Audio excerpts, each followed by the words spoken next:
85번 문제는 별표 치시고요. 중복입니다. 네, 중복된 문제가 있다라고 하는 거예요. 음주 문제를 평가한다라고 했어요. 이것을 우리가 이제 알코올 의존에 대한 진단 방법, 알코올 의존에 대한 진단 방법의 하나로 질문을 던지는데요. KG 퀘스처너리. 이 KG 하면은 우리가 세 장을 생각할 수 있잖아요. 뭐 그런 의미는 아니고요. KG는 이니셜을 딴 거예요. 그래서 KG 퀘스처너리의 가장 거리가 먼 것은인데요. 자, 이 KG에 C, A, G, E가 있거든요. 이 순서대로 쭉 질문을 하는데 네 가지의 질문을 해요. 그래서 여기에 A면 1점이고요. 아니요 라고 한다면 0점이 돼요. 그러면 총 4점이 만점이겠죠. 그래서 2점 이상이면 문제가 되는 거예요. 2점 이상이면 문제가 있다. 이렇게 많이 해석을 합니다. 자, 그러면 C. 이 C는 당신은 음주 행동을 중단. 이게 힌트예요. 중단할 필요를 느낀 적이 있습니까? 라고 했어요. 중단할 필요를 느낀 적이 있다라고 한다면 A라고 한다면 상당히 많이 마시고 있다라고 하는 거죠. 중단할 필요를 느낀 적이 있습니까? 아니요. 라고 한다면 이것은 문제가 되지 않겠죠. 술을 마시지 않는다. 그러면 중단할 필요를 느낄 수가 없잖아요. 이런 경우에는 아니요. 0점이 되는 겁니다. 이렇게 해서 정리할 수 있고요. 자, 그 다음에 두 번째. cut down. 중단입니다. 이렇게 정리할 수 있고요. 자, 2번 들어가도록 하겠습니다. 2번 지문은 당신의 음주 행동에 대해 누군가가 비난을 해서 괴로웠던 적이 있습니까? 라고 했습니다. 여기 비난과 함께 괴로웠던, 이게 같이 묶여지면 돼요. 여기에 A가 있는데 A는 어노이드가 됩니다. 어노이드는 짜증나는, 화가 난, 이런 뜻이 있습니다. 그러니까 내가 음주 행동하는 것에 대해서 다른 사람, 누군가가 나에게 비난을 해요. 그래서 짜증낸 적이 있습니까? 괴로웠던 적이 있습니까? 화가 난 적이 있습니까? 이런 의미거든요. 그래서 이건 맞죠? 자, 그 다음에 G. 당신은 음주 행동을 축소하거나 숨기기 위한 거짓말을 한 적이 있습니까? 이게 아니고요. guilty.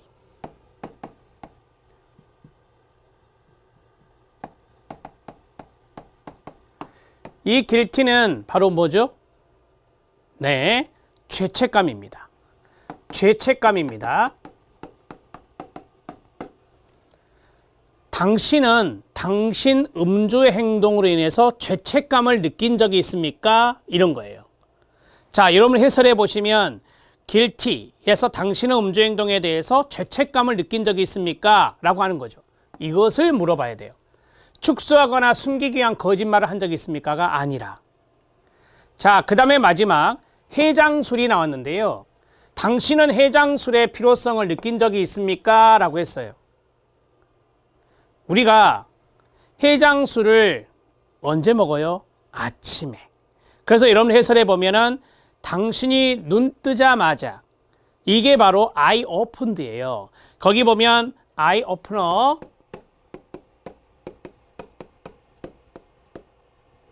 이렇게 돼 있는데, 자, 눈을 뜨자마자 eye opened라 해도 돼요. 눈을 뜨자마자 해장술을 먹어야 되겠다 라는 것을 느꼈냐 이거예요. 그래서 여기에서는 해장술의 의미도 되고 아침에 눈 뜨자마자 이런 의미도 되는 거죠. 그래서 여기 해설해 보면 밑줄이 쭉 쳐져 있어요. 이걸 직역하면은 눈을 opened, 뜬다라고 하는 것이니까. 근데 여기에서는 눈 뜬다는 의미가 없죠. 여기서 힌트는 해장술이에요. 그래서 이런 것들을 잘 좀 분간해서 알아두시면 도움이 되는 겁니다. 답은 3번이죠. 정리합니다. 첫 번째, 컷다운은 술에 대한 중단을 의미하는 거고요. 어노이드는 누군가가 나의 음주행 운동에 대해서 비난을 해서 화가 난 적이 있느냐, 괴로웠던 적이 있느냐, 짜증이 난 적이 있느냐, 이런 것이고요.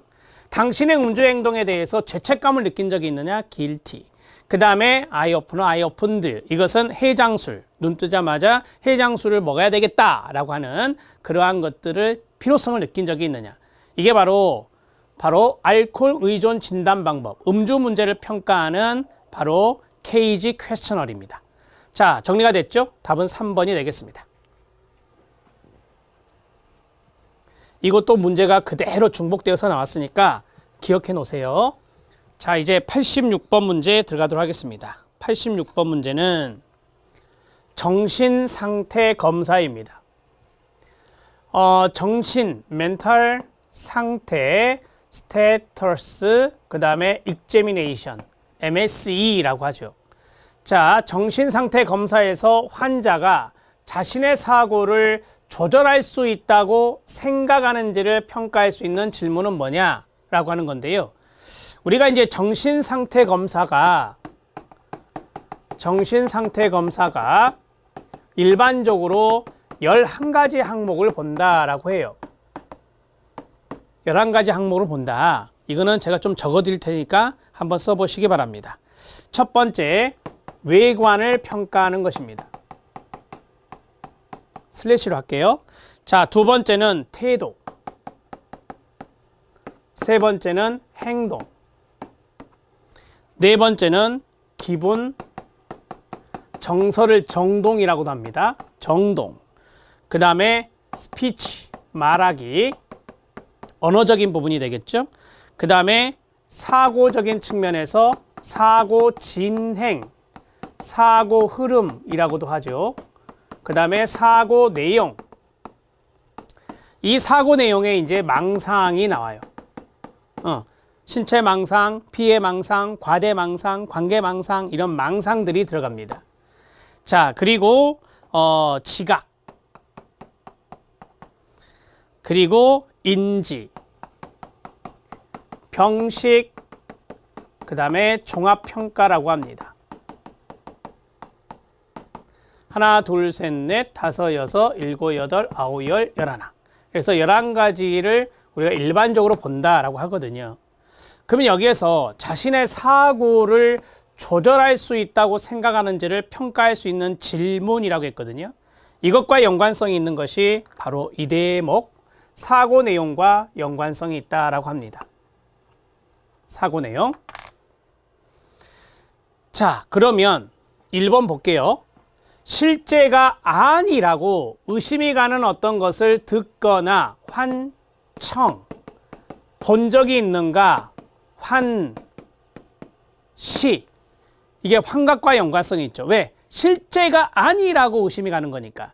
그래서 이거를 여기 보면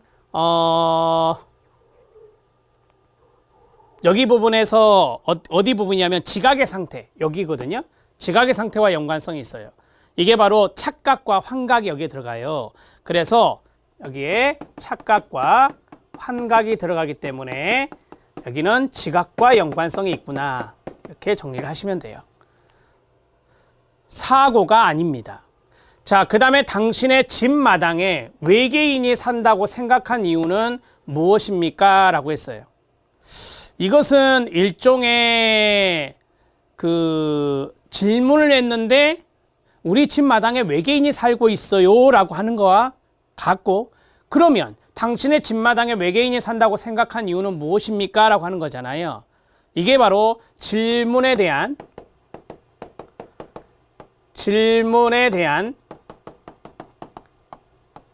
응답의 적절성, 논리성, 적절한가? 논리적인가? 이런 것들을 이야기하는 것이에요. 그래서 이것은 사고 진행과 연관성이 있습니다. 사고 흐름과 연관성이 있다라고 하는 거죠. 어떠한 방식으로 생각하느냐, 이렇게 정리하시면 돼요. 세 번째, 느낌이 나왔습니다. 당신의 느낌이, 이 느낌은 일종의 기분이라든지 정서적인 부분이 될 수 있거든요. 느낌이니까. 그래서 당신의 느낌이 현실적이라고 생각합니까? 라고 했어요. 이것은 여기 나온 기분이나 정동 이런 것들이 여기에 해당될 수 있겠죠. 뭐 기분 상태라고 쓸게요. 당신의 느낌이 어떻습니까? 아, 정말 불쾌합니다. 이런 것들이 다 기분과 연관성이 있거든요. 그래서 이런 것들이 바로 기분 상태를 나타내는 질문이다. 이렇게 생각하셔도 됩니다. 네 번째는 답이 되는 건데, 당신이 겉으로 표현하지 않았는데도 사람들이 당신의 생각을 알 수 있습니까? 라고 했어요. 자, 이러한 것들이 바로 이제 아까 말씀드렸던 사고 내용과 연관성이 있는 거죠. 사고 내용. 내가 겉으로 표현하지 않았지만, 여기서 당신을 이제 자기 자신으로 한다면, 내가 겉으로 표현하지 않았지만 다른 사람들이 나의 생각의 내용을 알 수 있다. 생각을 알 수 있습니까? 라고 했으니까 이러한 것들이 바로 사고 내용과 연관성이 있는 것입니다. 환자가 자신의 사고를 조절하고 생각하는지를, 할 수 있다고 생각하는지를 평가하는 건데, 만약에 망상이 엄청나게 심하다, 과대망상이나 이런 것들이 심하다라고 한다면 자신의 사고를 조절하기는 힘들다라는 것을 우리가 판단할 수 있겠죠. 그런데 망상적인 부분이, 그 사고 내용적인 측면에서 망상적인 부분이 그리 심하지 않다면 충분히 환자는 자신의 사고를 조절할 수 있겠구나, 이렇게 생각할 수 있는 것이죠. 이해되셨나요? 그래서 사고 내용과 연관성이 있는, 망상과 관련성이 있는 부분과 연관되는 게 바로 4번입니다. 이 지문들은 여러분들이 한번 정신상태 검사를 검색해 보시고, 또 여러분들이 가지고 있는 자료를 한번 열어보시고, 각각에 대해서 질문 패턴이 나와 있는데 그 질문 패턴을 다시 한 번 더 확인해 주시면 돼요. 여기에 나와 있는 11가지의 내용이 쭉 있는데 그 부분들을 잘 알아두시면 되고요. 여기 지각이나 병식이나 이것은 다 그 지적 능력 있잖아요. 그런 것들과 연관성이 있는 겁니다. 지적 능력들, 인지적인 능력이니까 이것과 연관성이 있고요. 이 병식은 자기 자신의 어떤 질병에 대한 통찰, 질병에 대한 어떤 인사이트를 말하는 거잖아요. 그게 바로 병식이라 이야기하죠. 뭐 그 정도 알아두시면 되겠습니다. 나머지는 여러분들이 할 수 있는 것이니까. 자, 답을 4번으로 처리하시면 됩니다. 자, 이 문제는 좀 생각을 해야 되기 때문에 좀 길게 해설해 드렸습니다. 자, 이제 다음 내용으로 들어가죠.